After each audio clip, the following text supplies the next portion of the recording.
नमस्कार दोस्तों, सत्य की खोज में आपका स्वागत है। दोस्तों, वीडियो शुरू करने से पहले आपसे कहना चाहूँगा कि अगर अभी तक आप लोगों ने हमारे चैनल को सब्सक्राइब नहीं किया है तो सबसे पहले लाल वाले बटन पर क्लिक करके चैनल को सब्सक्राइब कर लीजिए और बेल आइकन को दबा दीजिए, जिससे हम जो भी वीडियो बनाएंगे सबसे पहले आपको मिल जाएगा। दोस्तों, आज की वीडियो में हम आपसे बात करने वाले हैं संखिसा धाम के बारे में, और संखिसा धाम को आज भी हथियाने की कोशिश कैसे ये ब्रह्मवंशी कर रहे हैं उसके बारे में। जो वहाँ पर प्रतिमाएँ हैं उनको कैसे ये देवी बना दे रहे हैं, बुद्ध की प्रतिमा को, ये बात करने वाले हैं। तो आपसे गुजारिश है, वीडियो को बिल्कुल स्किप मत करिएगा, पूरा वीडियो देखिएगा और पूरा आनंद लीजिएगा और ब्रह्मवंशियों की पोल खोलने में मदद करिएगा। तो आइए शुरू करते हैं।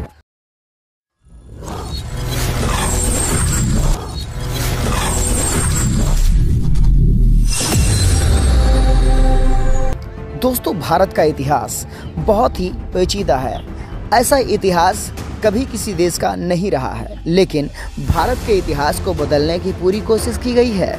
इस तरीके से कोशिश की गई है कि अगर यहाँ के मूल निवासी लोग जानने की कोशिश भी करें तभी जान ना सकें। कभी को यहाँ पर बौद्ध इतिहास को चेंज करने की कोशिश की गई है, तो कभी यहाँ की बौद्ध मूर्तियों को, बौद्ध कलाकृतियों को बदल करके, चुनरी डाल करके उनको काल्पनिक देवी देवता बना दिया गया है और उनको कोई एक काल्पनिक नाम दे करके उनकी पूजा यहाँ पर कराई जाती रही है और उनसे पैसा कमाने का काम ये ब्रह्मवंशी करते रहे हैं। लेकिन सबसे बड़ी बात तो ये है कि यहाँ के जो मूल निवासी लोग हैं, जो यहाँ के बहुजन लोग हैं, जो यहाँ के उस संस्कृति के लोग हैं, जो संस्कृति यहाँ की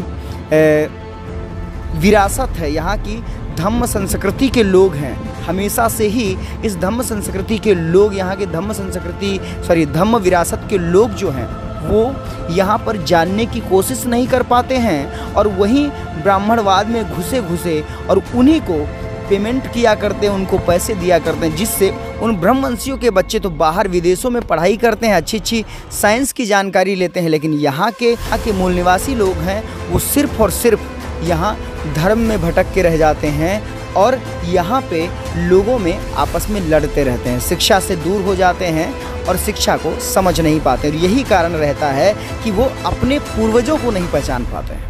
दोस्तों, आज ऐसे ही वीडियो की बात करने वाला हूँ और लेकर के चलने वाला हूँ आप लोगों को संखिसा धाम। जी हाँ, संखिसा धाम एक बौद्ध स्थल है, दुनिया जानती है, और विश्वविख्यात एक बौद्ध स्थल है संखिसा धाम, सबको ही जानता है। लेकिन वहाँ पर जब बौद्ध विरासत को खोदा गया और वहाँ पर जब मूर्तियाँ निकलनी स्टार्ट हुई तो वहाँ पर कुछ ब्रह्मवंशी जाकर के इसलिए पहुँच गए कि इसको हथियाया जाए। और वहाँ पर कुछ मूर्तियाँ जो निकल रही थीं तो उसमें कई मुद्राओं में दाता तथागत गौतम बुद्ध की मूर्तियाँ भी निकलती हैं। तो उसी में एक मूर्ति निकलती है सफ़ेद कलर की, आप लोग स्क्रीन पर देख रहे हैं। ये जो मूर्ति है, ये मूर्ति निकलती है सफ़ेद कलर की संखिसा धाम के बगल में। और संखिसा धाम बौद्धों का स्थल है, सभी को पता है, लेकिन जब मूर्ति निकलती है तो इस पर ब्रह्मवंशी अपना कब्जा कर लेते हैं और बोलते हैं ना, ये जो मूर्ति है ये बुद्ध की मूर्ति नहीं है साथियों। ये जो मूर्ति है, ये मूर्ति मार्गदत्ता तथागत गौतम बुद्ध की है ही नहीं।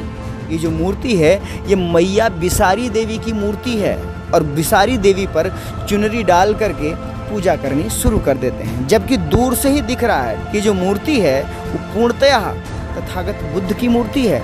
दोस्तों, गौर से ध्यान से देख लीजिए, ये जो बिसारी देवी माता की मूर्ति है, जिसको ये ब्रह्मवंशी बिसारी देवी माता बोलते हैं, ये जो तथागत बुद्ध की मूर्ति नज़र आ रही है, देख सकते हैं गौर से, ये अंजलि मुद्रा में तथागत गौतम बुद्ध की मूर्ति है। और ऐसी एक मूर्तियाँ नहीं हैं, ऐसी हज़ारों मूर्तियाँ हैं जो तथागत बुद्ध की अंजलि मुद्रा में मूर्तियाँ पाई जाती हैं। लेकिन इन ब्रह्मवंशियों ने इनको बिसारी माता बना दिया, बिसारी देवी बना दिया। तो समझना आपको है, अंजलि मुद्रा तथागत गौतम बुद्ध की विभिन्न मुद्राओं में से एक मुद्रा है, लेकिन उस मूर्ति को ये बुद्ध नहीं मान रहे, ये बिसारी देवी के नाम से पूज रहे हैं। और सबसे बड़ी बात तो ये है कि यहाँ के मूल निवासी लोग जब वहाँ पर जाते हैं वो भी वहाँ पे घंटा बजा के पूजा करके चले आते हैं और ये जानने की कोशिश नहीं करते हैं कि ये जो मूर्ति है ये किसकी मूर्ति है। दोस्तों, आपसे गुजारिश करना चाहूँगा, जो ये मूर्ति देख रहे हैं, ऊपर से चुनरी पड़ी हुई मूर्ति,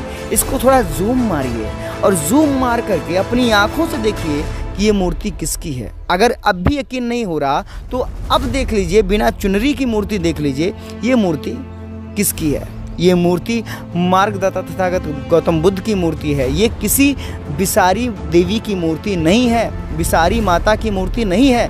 लेकिन फिर भी ये ब्रह्मवंशी कहाँ चूकते हैं, हमारे इतिहास को बदलने की बात करते हैं, हमारे इतिहास को हथियाने की कोशिश कर रहे हैं। लेकिन ये बात यहाँ के मूल निवासी कब समझेंगे, कब जानेंगे, पता नहीं। तो इससे पता चलता है कि अभी भी शंखिसा धाम को हथियाने की पूर्णतः कोशिश की जा रही है। लेकिन ये बात हमको समझने की ज़रूरत है, अपनी विरासत को बचाने की ज़रूरत है। अगर हम अपनी विरासत को नहीं बचा पाएंगे तो फिर अपनी आने वाली पीढ़ी को मुंह कैसे दिखाएंगे?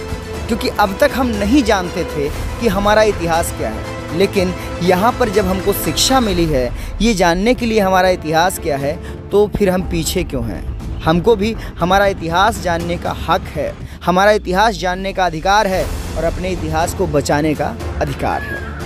हम नहीं बदलने देंगे अपने इतिहास को, हम नहीं हथियाने देंगे अपनी विरासत को।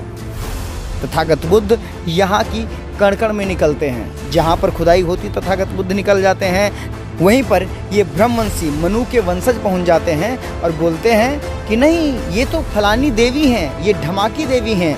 लेकिन आपको पता होना चाहिए, जब मूर्ति में दिख रहा है, प्रतिमा में दिख रहा है कि ये तथागत गौतम बुद्ध हैं, तो फिर क्यों ये ब्रह्मवंशी अपना जाल फैलाते हैं? सिर्फ और सिर्फ हमें भरमाने के लिए। गुजारिश आपसे एक ही है कि वीडियो को ज़्यादा से ज़्यादा शेयर कर दीजिए, जिससे अन्य लोगों तक ये जानकारी पहुंच सके कि अभी भी समय है, बचा लीजिए अपनी विरासत को, वरना शंखिसा धाम कब हथिया लिया जाएगा किसी को पता नहीं चलेगा। तो वीडियो कैसा लगा कमेंट बॉक्स में ज़रूर बताइएगा। ऐसे तो नहीं जाने दूंगा। वीडियो अच्छा लगा तो लाइक कर दीजिएगा और नहीं अच्छा लगा तो कमेंट में बता ज़रूर दीजिएगा।